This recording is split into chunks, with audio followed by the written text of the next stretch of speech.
Hello guys, welcome to my channel Science Talk. तो last video में हमने बात करी थी एग्रीकल्चर प्रैक्टिसेस के फर्स्ट स्टेप के बारे में, that is preparation of soil. अगर आपने वो वीडियो अभी तक नहीं देखी है तो उसका लिंक आपको डिस्क्रिप्शन बॉक्स में मिल जाएगा। अब इस वीडियो में हम second step of agriculture practices के बारे में बात करेंगे, that is your sowing. So let us begin with it. देखो, sowing is the most important part of agriculture. क्यों? सबसे देखो, सोइंग के पहले हम मीनिंग समझते हैं, उसके बाद मैं ये लाइन आपको समझाऊंगी। तो the process of scattering seeds in the ground soil for growing the crop plants is called sowing. तो सोइंग होता क्या है आपका? Sowing means that scattering of seeds. Scattering of seeds मतलब आप जब सीड्स को आप इधर उधर डाल देते हो। तो आपकी जैसे लैंड है एंड आपने यहाँ पे सीड रखा, यहाँ पे सीड डाला, यहाँ पे सीड डाला, यहाँ पे सीड डाला, तो ये क्या है? आप सीड को सो कर रहे हो, सीड को आप स्कैटर कर रहे हो, या आप हिंदी में बोलते हो आप सीड को गाड़ रहे हो। Okay, that process is known as your sowing. So the process of scattering seeds in the ground soil for growing crop किस लिए होता है? ये क्रॉप्स को ग्रो करने के लिए। अब हम फर्स्ट पॉइंट पर आते हैं कि sowing is the most important part of agriculture. ऐसा क्यों कहा है? क्योंकि देखो, हमें अभी पता चला कि जो सोइंग होता है वो सीड्स को स्कैटर करना होता है, ठीक है। एंड अगर आप सीड्स को ही आप रखोगे नहीं, तो आपको तो पता ही है कि जो आपके ये होते सीड्स होते हैं वही तो ग्रो करते हैं सीडलिंग्स में। एंड अगर आप सीड्स को ही अगर आप वो ग्राउंड में नहीं आप डालोगे तो सीड्स ग्रो कैसे होंगे, है ना? तो प्लांट्स आपके ग्रो कैसे होंगे? तो कॉमन सेंस है कि sowing is the most important part of agriculture. अगर आप सीड्स को नहीं डालोगे तो आपके प्लांट्स ही कैसे ग्रो होंगे, करेक्ट? अब this before sowing good quality seeds are selected. अब ना बिफोर सोइंग मतलब जब आप ये डालते हो सीड्स को ग्राउंड में, तो उससे पहले ना आपको थोड़े से गुड क्वालिटी सीड्स सिलेक्ट करने होते हैं, ठीक है। क्यों? बिकॉज जितने अच्छे आपके सीड्स होंगे उतने ही अच्छे आपके प्लांट्स ग्रो होंगे। ऑलराइट, तो एक ही मेन फैक्टर होता है कि आपके सीड्स हमेशा गुड क्वालिटी के होने चाहिए अगर आपको गुड क्वालिटी के प्लांट्स चाहिए, ठीक है। Now good quality seeds are clean and healthy seeds of good variety. Good quality seeds हम कब बोलते हैं कि seeds आपकी good quality के हैं? When they are clean, healthy and of good variety. Okay? Next है आपका कि तो जो आपके farmers होते हैं वो seeds को use करते हैं which give high yield. अच्छा, जो अभी मैंने बोला कि आप एक गुड क्वालिटी सीड्स किन किन बोलते हैं? जो क्लीन होते हैं, हेल्दी होते हैं एंड ऑफ गुड वैरायटी होते हैं, ठीक है। फार्मर्स एक और फैक्टर को देखते हैं जब वो सीड्स को पिक करते हैं, that they give high yield. Okay, अच्छा, अब देखो गुड क्वालिटी सीड्स को कैसे वो डिस्टिंग्विश कर सकते हो बैड क्वालिटी सीड्स से। एक छोटी सी एक्टिविटी है उसके लिए। अब तो हमें क्या करना है, एक बीकर या हमें बकेट लेनी है which is full of water, ठीक है। इसमें हमें वेराइटी ऑफ सीड्स लेना है। आप कहीं से भी आप बहुत सारे सीड्स कलेक्ट करो एंड उसको इस बकेट में डालो। तो आप क्या चीज़ नोटिस करोगे कि बहुत सारे सीड्स तो आपके लाइक सिंक हो रहे हैं एंड बहुत सारे सीड्स आपके फ्लोट कर रहे हैं। ओके ना, बहुत सारे कुछ आपके फ्लोट कर रहे हैं, कुछ आपके सिंक कर रहे हैं। अब इस एक्टिविटी से हमें कैसे पता चलेगा कि कौन सी गुड क्वालिटी सीड्स हैं, कौन से बैड क्वालिटी सीड्स हैं? तो एक चीज़ आप ध्यान से देखो कि जो गुड क्वालिटी सीड्स हैं आपकी, अभी हमने स्टडी किया कि वो हेल्दी होते हैं। हेल्दी होते हैं, हेल्दी का मतलब क्या होता है कि वो थोड़े से हैवी होंगे, राइट? तो हैवी होने का मतलब क्या होता है कि वाटर में वो क्या करेंगे? सिंक करेंगे, ठीक है। तो इससे हमें क्या पता चलता है कि जो आपके सिंक करे हुए सीड्स हैं, those are your good quality seeds, ठीक है। वो आपके गुड क्वालिटी सीड्स हैं जो आपके सिंक कर रहे हैं। वेयरएज जो आपके फ्लोट कर रहे हैं वो क्या सीड्स हैं? वो देखो, वो लाइट है, आपके लाइट है, इट मीन्स कि उनमें कुछ है ही नहीं, वो हेल्दी नहीं है ना हैवी है, ठीक है। तो इट मीन्स हमें क्या पता चल रहा है? They are your bad quality seeds, ठीक है। तो यहाँ पे जो ये आपके फ्लोट कर रहे हैं, they are your bad quality seeds. तो ये एक्टिविटी बहुत ही ईजी है एंड आप इसको अपने घर पर भी आप इसको आराम से कर सकते हो अगर आपको ये डिफरेंस आपको देखना है तो, ठीक है। अब हम बात करते हैं, देखो अब क्या है कि बहुत सारे मेथड्स हैं सोइंग करने के लिए। अब ऐसा तो नहीं है कि आप जाओगे और आपने सोइंग स्टार्ट कर ली। आपके पास there are 2 types of methods, ठीक है। कैसे आप सोइंग कर सकते हो, इजीली कर सकते हो, थोड़ा हार्ड वे में कर सकते हो, कैसे कर सकते हो, ठीक है। तो यहाँ पे आपके जो मेन मेथड्स ऑफ सोइंग हैं, those are, first is your sowing of seeds by hand. And अब देखो हैंड है तो आपको वर्क करना पड़ेगा, आप अपना ही तो हैंड यूज़ करोगे, आपको थोड़ा सा हार्ड वर्क करना पड़ेगा। और जब आप हैंड को यूज़ करते हो, आप कोई भी चीज़ देख लो तो आपको थोड़ा सा टायर्डनेस वगैरह होती है, तो क्या होता है कि थोड़ा हार्ड वर्क है ये, राइट। तो फिर भी हम इसके बारे में स्टडी कर लेते हैं। तो the sowing of seeds by hand और मैनुअली मतलब क्या होता है, जब हम कैजुअली सीड्स को ऐसे डाल रहे होते हैं, that is known as broadcasting, ठीक है। अब हम क्या बोल सकते हैं, that this sowing of seeds is actually known as with hand. Okay, main keyword over here is hand. जब हम हैंड से सीड्स को सो करते हैं, we call it as broadcasting.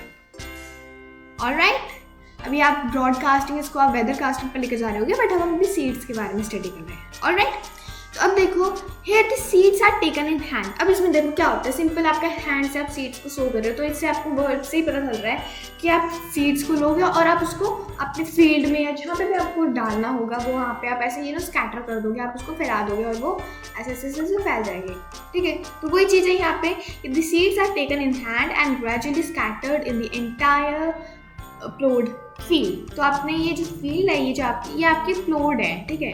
This is already प्लोड, आपने प्लो कर लिया क्योंकि आपने प्रिपरेशन ऑफ सॉइल आपने पहले ही कर ली, ठीक है। तो अब जो आप सीड्स हैं वो अपने हैंड में लिए और ऐसे स्कैटर करा, ऐसे इन दिस वे आपने उसको स्कैटर करा। अब देखो कि आपने उसको स्कैटर करा है तो क्या होगा कि वो जो सीड्स होंगे वो क्या होंगे कि वो प्रॉपर स्पेस पर नहीं जाएंगे, वो क्या पता है एक ही जगह पर यहाँ पे इकट्ठा हो जाए, या फिर वो उड़ कर यहाँ पे आ जाए, कोई सीड यहाँ पे आ जाए, कोई सीड यहाँ पे आ जाए, यहाँ पे आ जाए, ठीक है। या फिर अभी मैंने फर्स्ट बोला कि एक ही प्लेस पर यहाँ पर ही आपके बहुत सारे सीड्स आ जाएं। तो ये दोनों ही मेथड्स, दोनों ही कंडीशंस वी कैन से कि दूर दूर जा रहा है, ये बहुत पास आ रहा है, both of them are wrong क्यों है वो हम थोड़ा सा आगे स्टडी करेंगे, ठीक है। So this method, however, is not considered good as there is no proper spacing or proper depth at which the seeds are sown. अब proper spacing तो मैं आपको बता दी कि proper spacing ऐसे होती नहीं है। Depth क्या, क्योंकि आप ऊपर ऊपर डाल रहे हो तो ये आपकी सॉइल है, तो वो ऊपर ही ऊपर तो आपके सीड्स रहेंगे। ऐसा तो नहीं है कि वो अपने आप ही जाकर कि नहीं हम सीड्स हैं तो हम नीचे जाएंगे और सॉइल के अंदर हम डेप्थ में जाएंगे क्योंकि हमारी ये ड्यूटी है। ऐसा नहीं होगा ऑब्वियसली, है ना। तो वो ऊपर ही ऊपर ग्राउंड पर रहेंगे। ऑल्सो अब ये जो आपके जो सीड्स हैं जो ऊपर रह गए हैं वो क्या करेंगे, आप बर्ड्स को तो इतना पता नहीं है कि आप सीड्स डाल रहे हो, आपकी मेहनत है, वो क्या करेंगे, उनको तो अपना खाना दिख गया, वो तो खाने के लिए आएंगी। तो बर्ड्स आएंगी और आपके जो सीड्स है वो पिक कर लेंगे या फिर उनको खा लेंगी। Alright, so this is sowing of seeds by hand. तो फर्स्ट टर्म आपको ये याद रखना है कि this is known as your broadcasting. Clear. अब हम सेकेंड मेथड पर आते हैं, which is much more better than this first method. वो क्या होता है आपका कि sowing of seeds with a seed drill. अब हम सीड ड्रिल की हेल्प से सो करेंगे, मीन्स अब थोड़ा सा मशीन की वजह से, और मशीन नहीं है ये आपका, आप बोल सकते हो ये आपका इम्प्लीमेंट है। ओके, तो हम इम्प्लीमेंट की हेल्प से करेंगे तो थोड़ा सा वर्क ईजी भी होगा एंड थोड़ा सा गुड भी होगा। ओके, अच्छा, now the implement use for sowing is a seed drill. अब आपको हैंड से नहीं करना, आपको पता है कि हैंड में ना तो अच्छे से सीड डेप्थ में जाएंगे, ना उनकी स्पेसिंग होगी अच्छे से, और थोड़ा सा हार्ड वर्क भी होगा। तो आप क्या करोगे, हार्ड वर्क देखो इसमें भी है उसमें भी है, बट क्या चीज़ें हैं कि उसमें ना स्पेसिंग हो रही है ना ही उसमें डेप्थ में जा रहे हैं, ठीक है। तो अब यहाँ पे देखो सीड ड्रिल के हेल्प से हम क्या करेंगे, स्विंग करेंगे। तो इसमें क्या होता है कि आपके जो सीड्स, इसमें देखो सबसे पहले आप इस पिक्चर को देखो, इसमें आपकी एक लॉन्ग आयरन ट्यूब है, आप ये देख सकते हो, this is your long iron tube, ठीक है। अब इसके ऊपर एक फनल लगा हुआ है, यहाँ पे आप देख सकते हो, this is your funnel and this funnel is very important. Clear, ये आपका फनल जो है, दिस इज वेरी इंपॉर्टेंट क्योंकि इसी की हेल्प से आप सो करते हो। अब इसमें क्या होता है कि ये ना एक पो, ये आपका पो दिख रहा है आपको, ये प्लॉ, सॉरी प्लॉ जो है ये आपका प्लॉ से अटैच होता है एंड जो ये प्लॉ होता है वो एक फरो बनाता है इन दिस सॉइल।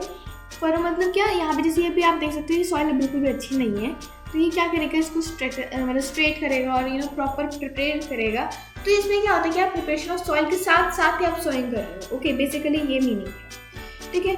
तो इस मेथड से क्या होता है कि आपका जो सीड्स हैं, आपके सीड्स वो एक करेक्ट डेप्थ में होते हैं एंड करेक्ट इंटरवल्स पर जाते हैं, मीन सो होते हैं। क्यों? क्योंकि आप यहाँ पे प्रिपरेशन ऑफ सॉइल के साथ साथ आप इसको वो कर रहे हो, सीड्स को सो कर रहे हो। तो जब आप इसको प्लॉ करोगे, जो अभी यहाँ पे इसके साथ हो रहा है, तो वो थोड़ा सा डेप्थ में जाएंगे, मतलब थोड़ा सा गाड़ देते हैं। प्लॉ मीन्स गाड़ना होता है सॉइल को। तो जब सॉइल गड़ भी जाएगी तो आपके जो वो है सीड्स हैं वो आपके थोड़ा थोड़ा नीचे चले जाएंगे। क्लियर? एंड प्रॉपर इंटरवल्स होंगे, क्योंकि आप यहाँ पे फन की हेल्प ले रहे हो, तो उसमें मतलब प्रॉपर इंटरवल्स पर ही आपके सीड्स जो होंगे वो सो होंगे। ठीक है, अब now the seeds are then placed in regular rows. अब ये क्या होता है, जैसे आपका फील्ड है तो आपके सीड्स आपने कभी ऐसे नहीं देखा होगा कि प्लांट्स आप एक यहाँ पे, एक यहाँ पे, एक यहाँ पे, एक यहाँ पे, एक यहाँ पे, एक यहाँ पे, ऐसा कभी नहीं होता।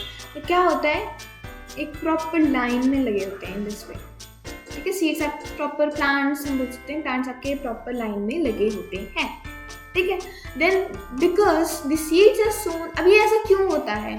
क्योंकि जो सीड्स आपके सो हुए हैं वो फरोज में सो होते हैं and the seeds get covered by soil and hence they can not be picked और ईटन बाय बर्ड्स। अब क्या होता है कि जब ये मैंने अभी आपको बताया कि जब वो प्लॉ होते हैं, जो आपकी सॉइल है वो आपको प्लॉ होती है, उसी टाइम आपके जो सीड्स होते हैं वो डेप्थ में भी डाल दिए जाते हैं। Okay, with the help of this funnel. तो क्या होता है कि आप वो डेप्थ में चले गए, ठीक है, और वो सॉइल से कवर भी हो गए सीड्स आपके। तो क्या होगा कि अब बर्ड्स अब घुसेंगी तो नहीं अंदर, उनको ऊपर दिखते हैं, अभी ऊपर तो है नहीं।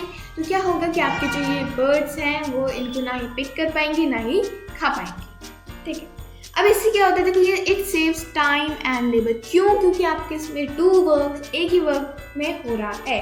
आपके preparation of soil and sowing आपके दोनों एक साथ ही हो रहा है इसमें। ठीक है, अब मोस्ट ऑफ द क्रॉप्स, अब जैसे ये आपके क्रॉप्स हैं, वीट हो गया, ग्राम, मेज, मिलेट, ये सारे ना इसी मेथड से आपके होते हैं, ग्रो होते हैं, मतलब सो होते हैं, सॉरी। ठीक है, इनके सीड्स होते हैं वो इसी वे में सो होते हैं और किसी वे में हम नहीं कर सकते हैं।